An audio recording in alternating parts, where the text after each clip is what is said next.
नमस्कार, welcome back in English class. हमारा topic चल रहा है नरेशन। ये जो नरेशन है वो सभी के लिए है। इसमें आप क्लास नहीं बोल सकते कि ये तो 5वीं क्लास 6ठी क्लास के लिए, 10वीं के लिए, 12वीं के लिए है। ऐसा कुछ नहीं है। इस नरेशन का पीछा आपसे कहीं नहीं छूटने वाला है यदि आप जॉब करना चाहते हो तो।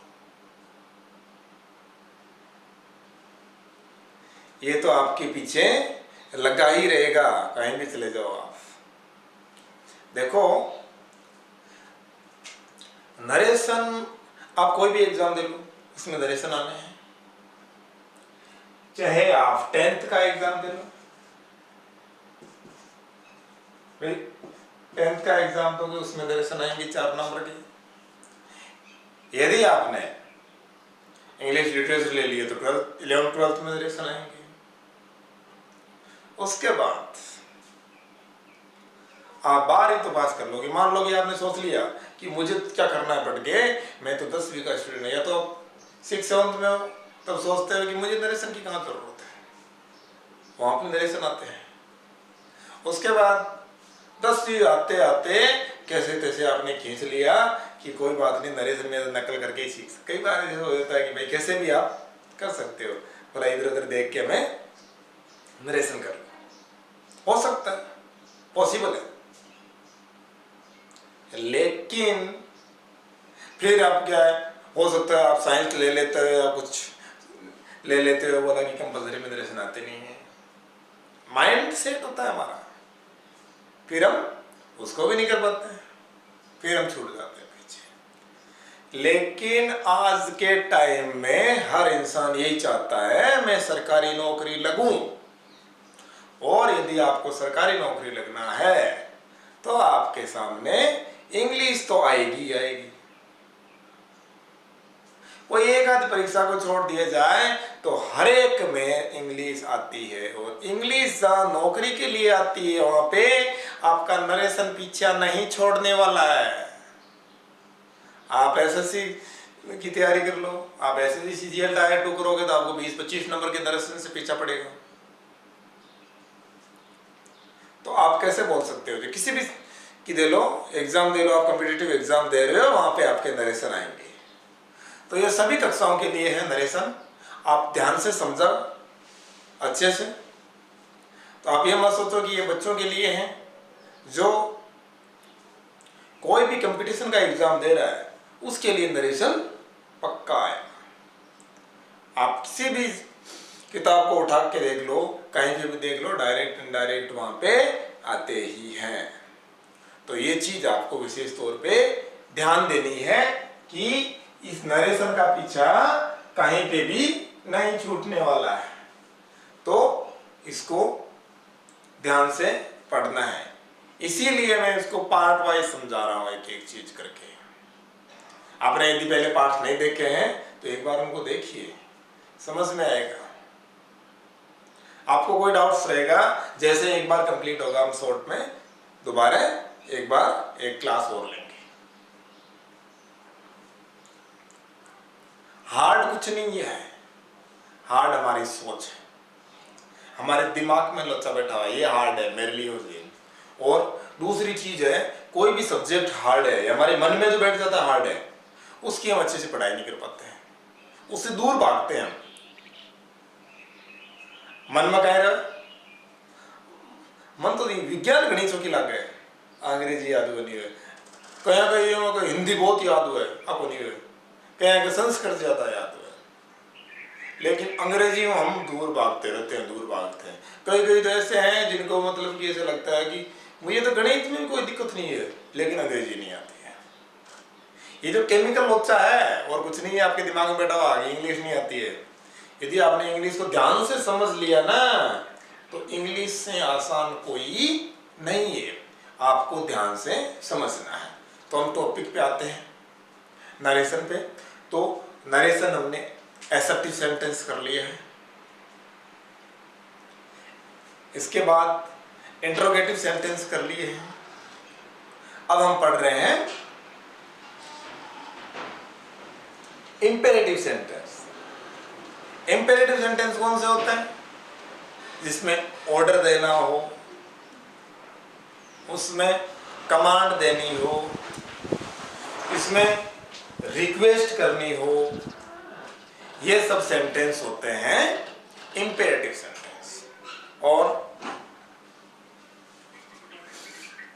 हमें अपनी राय देनी हो, विचार देना हो, एडवाइस देना हो, ये सब इंपेरेटिव सेंटेंस आते हैं। तो इनको समझना होता है। आप समझोगे तो अब हम लास्ट क्लास में देखा कि इंपेरेटिव सेंटेंस शुरू कहां से होता है, कैसे पता चलता है कि इंपेरेटिव सेंटेंस है? यदि वाक्य जो इन्वर्टेड कॉमा में है वो यदि वर्ब की फर्स्ट फॉर्म से शुरू हो, इंपेरेटिव सेंटेंस है। डू या डू नॉट से शुरू हो, इंपेरेटिव सेंटेंस है। प्लीज या काइंडली से शुरू हो, इंपेरेटिव सेंटेंस है। और लेट से प्रारंभ हो, वो भी इंपेरेटिव सेंटेंस है। तो अब देखते हैं हम। तो हमने डू या डू नॉट वाले कर लिए, वर्ब की फर्स्ट फॉर्म वाले भी क्लियर कर लिए और प्लीज और काइंडली वाले भी कर लिए हैं पहले। किसी प्रकार का आपको उसमें कंफ्यूजन है या डाउट है तो आप मुझे पूछ सकते हैं। अगली क्लास में आपको डाउट क्लियर कर दिया जाएगा यदि आपकी किसी प्रकार का कोई डाउट है तो। और अब लेते हैं हम लेट से प्रारंभ होने वाले वाक्य। बहुत आसान है, मतलब आप देखो कि इतना आसान हो सकता है क्या? उतना आसान है, बस थोड़ा सा ट्रिक ध्यान में दो और समझो उसको। अब देखो लेट से प्रारंभ होने वाले वाक्य में क्या होता है? दो प्रकार से प्रारंभ होते हैं। एक तो लेट के बाद अस रहता है, लेट अस, और एक में लेट के बाद अस नहीं रहता है। ये दोनों अलग अलग प्रकार से हैं, तो ये ध्यान देना है। लेट के बाद अस वाला वाक्य और लेट के बाद अस के बिना वाला वाक्य, इसके बाद अस नहीं हो। तो पहले हम देख रहे हैं लेट के बाद अस वाला वाक्य, उनको हमें किस प्रकार करना चाहिए। तो ध्यान दो, करना क्या है? तो लेट से प्रारंभ होते वाक्य, उसमें क्या करना होता है? सेड टू को सजेस्टेड टू करना है या प्रपोज टू, या तो प्रपोज टू या सजेस्टेड टू। सजेस्टेड लगा दो, बढ़िया। प्रपोज वाला क्या पता आपके दिमाग में नहीं है तो आप दोनों में से कोई भी ले सकते हैं, आपको जो इजी लगता है। उसके बाद कनेक्टिव वर्ड दैट लगता है इसमें। कनेक्टिव वर्ड क्या लगता है? दैट लगता है। इसमें विशेष ध्यान देने वाली बात क्या है? इसमें टू हटता नहीं है रिपोर्टिंग वर्ब से, ये ध्यान देना आप। रिपोर्टिंग वर्ब से टू हटता नहीं है। बाकी जितने भी थे कमांडेड वर्ब से सब में टू हट जाता है, लेकिन इसमें टू हटता नहीं है, आपका पीछा नहीं छोड़ेगा इसमें टू। ये ध्यान देना है। हमें सेड टू को सजेस्टेड टू में बदलना है। दूसरी चीज, ये यहाँ पे लेट के बाद जो अस दिया हुआ रहता है ना, लेट के बाद जो अस रहेगा उसको वी या दे में बदल देना है। कोई भी यूज कर लो, आप पे डिपेंड करता है, या तो वी बदल लो या दे में बदलना। उसके बाद ध्यान दो, आगे लेट या तो दे है आवश्यकता अनुसार जो आ रहा है उसमें बदलो। उसके बाद शुड लगाना है, उसके बाद शुड लगाना है। बाकी काम वैसे का वैसे। तो हम करके देखें एक चीज, एक उदाहरण कर लेते हैं। तो सबसे पहले क्या है? ही सेड टू का suggested to, suggested to me, share to का सजेस्टेड टू कर दिया। अब कनेक्टिव वर्ड क्या लग जाएगा? दैट लगा दिया। अब आगे कार्यवाही शुरू करना है। ये जो लेट है उसको हमें क्या करना है आपको पता है? इस लेट को हमें क्या कर देना है? हटा देना है। इस लेट को हम हटा देंगे। और लेट के बाद जो अस है इसकी जगह दे या वी कर देंगे। वी, अब मैंने क्या कहा था, इसके आगे शुड लगाना है। शुड लगा दिया। और वी शुड लर्न इंग्लिश।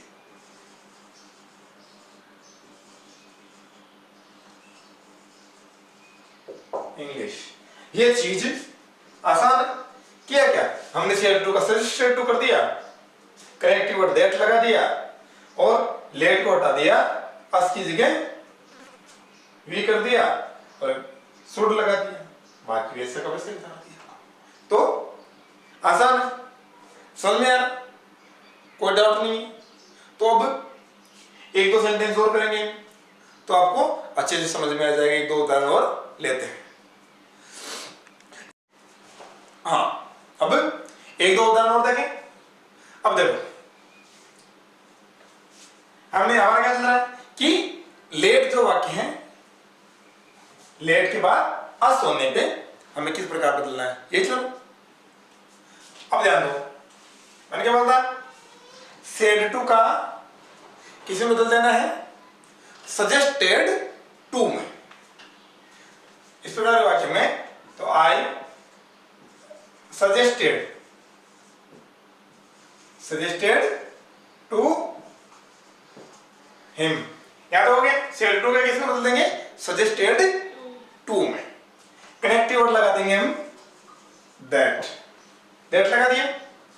अब आगे क्या करना है, देखा लेट को हटा देंगे। लेट को क्या कर देंगे, इसको हटा देंगे। लेट को हटा दिया और लेट किसी का वी या दे लाना है, तो हमने वी लिख दिया। वी आगे क्या लगाना है, हेल्पिंग वर्ब शुड, यहां पे शुड लगा देंगे। याद कर दिया, वी शुड। अब आगे गो फॉर ए वॉक, आगे वैसे डाल दो, go for a walk, list of. हो गया, कोई दिक्कत नहीं है, आसान है। अब मुझे विश्वास है कि अगला सेंटेंस तो आप मेरे से पहले ही कर दोगे। अब बहुत आसान है, कर सकते हो। और ये और लीजिए तो क्या हो जाएगा, ही सजेस्टेड टू सीता। आगे कनेक्टिव वर्ड क्या लगा देना, दैट। लेट को हटा देते हैं। अब यहां पे अस, हमने देखा था कि यहां पे अस है, अस की जगह हमें वी या दे करना है। तो यहां पे यदि थर्ड पर्सन है, देखो ध्यान देने वाली चीज यहां पे क्या है, यदि रिपोर्टिंग वर्ब में इस सब्जेक्ट और ऑब्जेक्ट दोनों में से कहीं पे भी आई या वी है, मतलब फर्स्ट पर्सन है, क्या यहां पे दोनों फर्स्ट पर्सन कौन समझते हैं, या तो आई माइनिंग वाला है, तो यहां पे या तो आई आ जाता है या वी आ जाता है, या फिर ऑब्जेक्ट में मी आ जाता है, अस आ जाता है। तब तो हम इसको क्या बदल देते हैं, वी में। और यदि यहां पे दोनों ही थर्ड पर्सन है तब हम इसको किस में बदल देंगे, दे में। तो यहां पे क्या हो जाएगा अभी, दे। दे आगे क्या देना है, शुड। अब आगे का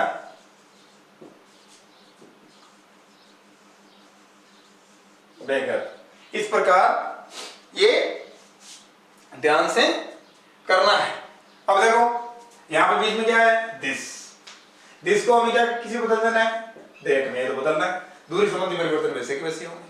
तो क्या हो जाएगा, he suggested to Sita that, they बदल दिया क्योंकि थर्ड पर्सन था, शुड दैट या फिर में ये एक minute, help, they should help that beggar.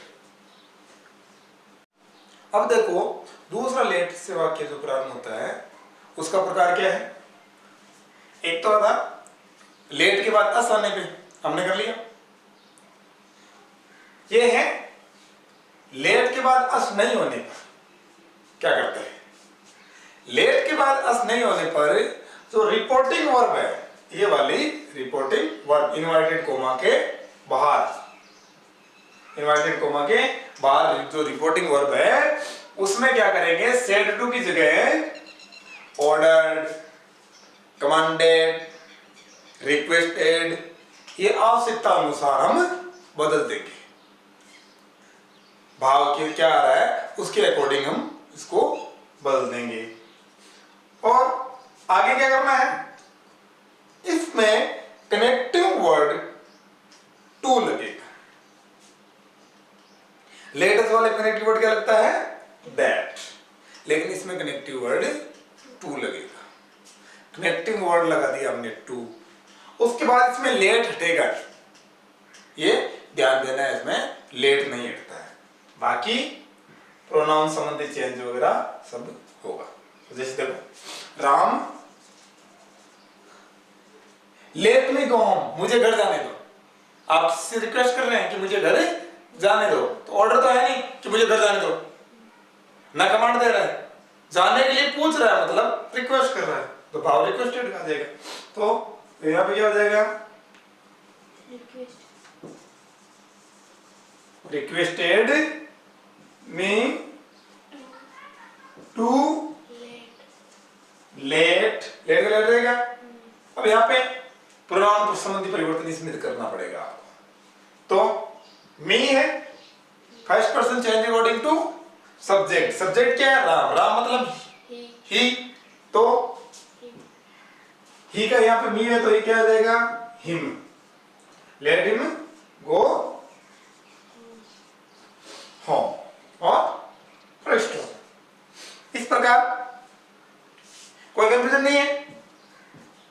Share to का रिक्वेस्टेड कर दिया, रिक्वेस्टेड इसके बाद में कनेक्टिव वर्ड क्या लग दिया हमने, टू लगा दिया, लेट को वैसे का वैसे रहने दिया। ये आप प्रोनाउन संबंधी परिवर्तन करना था, कर दिया हम गो होम, ये इतना ही करना था। अब आगे देखते हैं कि और एक दो उदाहरण देख लेते हैं।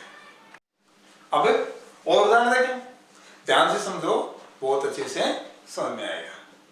तो वो क्या, वाक्य क्या शुरू हो रहा है, he said to the servant let them go out। क्या लिखा हुआ है, he said to servant let them go out, उनको बाहर जाने दो। उसने सर्वेंट को कहा, नौकर को कहा, मतलब रिक्वेस्ट का तो भाव है ही नहीं, मतलब ऑर्डर, जो अपने नीचे है काम कर रहा है उसको ऑर्डर दे रहा है। तो यहाँ पे क्या हो जाएगा, he ordered the servant, connective word क्या लगेगा, to, let them, third person है तो देम का देम ही रहेगा, third person no change. Them go out, he ordered the servant to let them go out। Easy है। अब देखो आगे वाला, headmaster said to the peon let them come to my office। Headmaster peon को बोल रहा है, मतलब ऑर्डर दे रहा है। तो ये पियोन को बोल रहा है, ऑर्डर ही दे रहा है, इसको आने दो, इसको मत आने दो, ऑर्डर की बात हो रही है, क्योंकि नीचे वाले को ऑर्डर ही देता है। तो headmaster ordered then on connective word क्या लगा देंगे हम, टू, कनेक्टिव 2 लगा दिया। अब आगे क्या है, देम, थर्ड पर्सन है तो देम का देम ही रहेगा। एक मिनट, ये लेट है, लेट कटेगा नहीं तो लेट का लेट, आगे देम लिखा हुआ है, देम का देम क्योंकि third person no change, first person change according to subject, second person object, third person no change. ये कर दिया। अब कम है, कम का में परिवर्तन करना है, गो में, गो, आगे टू, अप, यहां पे my, first person, first person है, first person change according to subject, subject क्या है, हेडमास्टर, हेडमास्टर मतलब ही, तो फर्स्ट पर्सन इसकी पॉजिटिव फॉर्म को क्या हो जाएगी कि हिज, हिज ऑफिस और फुल स्टॉप। तो आसान है, क्या दिक्कत है, कुछ नहीं है। जो लेट अस वाला जो वाक्य था उसमें हमें अलग प्रकार से था, लेकिन बिना जो लेट अस के वाले वाक्य हैं वो अलग प्रकार है। दोनों को सही से पढ़ो, थोड़ा सा ध्यान दो, यदि समझ में नहीं आया तो मेरे विचार समझ में आ गया, बहुत आसान है, आसानी से आप कर सकते हैं। यदि आप किसी से सर्विस में लगाना चाहते, ये क्लियर हो गई, कोई दिक्कत नहीं है, लेट वाले वाक्य क्लियर है। इस प्रकार हमारे जो इंपेरेटिव सेंटेंस है वो आप आसानी से कर सकते हैं। इंपेरेटिव सेंटेंस में कोई दिक्कत नहीं आनी चाहिए। लेट के बाद अस वाला भी क्लियर कर दिया हमने, ये जो है, और लेट से पहले जो अस के साथ करना था उनको भी क्लियर कर दिया। तो अब क्या बोलते हो आप, इंग्लिश इजी है या हार्ड है? एकदम इजी है, बहुत आसानी से आप नरेशन सीख सकते हो। यदि इंसान चाहे ये विचार कर ले मुझे सीखना है तो आधे घंटे में नरेशन कंप्लीट है, आपको कोई रोक नहीं सकता इस धरती पे। लेकिन सीखने वाला होना चाहिए, आप में सीखने की जिज्ञासा होनी चाहिए, सीखने का मन करना चाहिए आपका। बाकी आपके हाथ में, आप किस प्रकार सीखते हो, आपको रास्ते खुद बनाने हैं। आप क्या चाहते हो, आगे जाके कहीं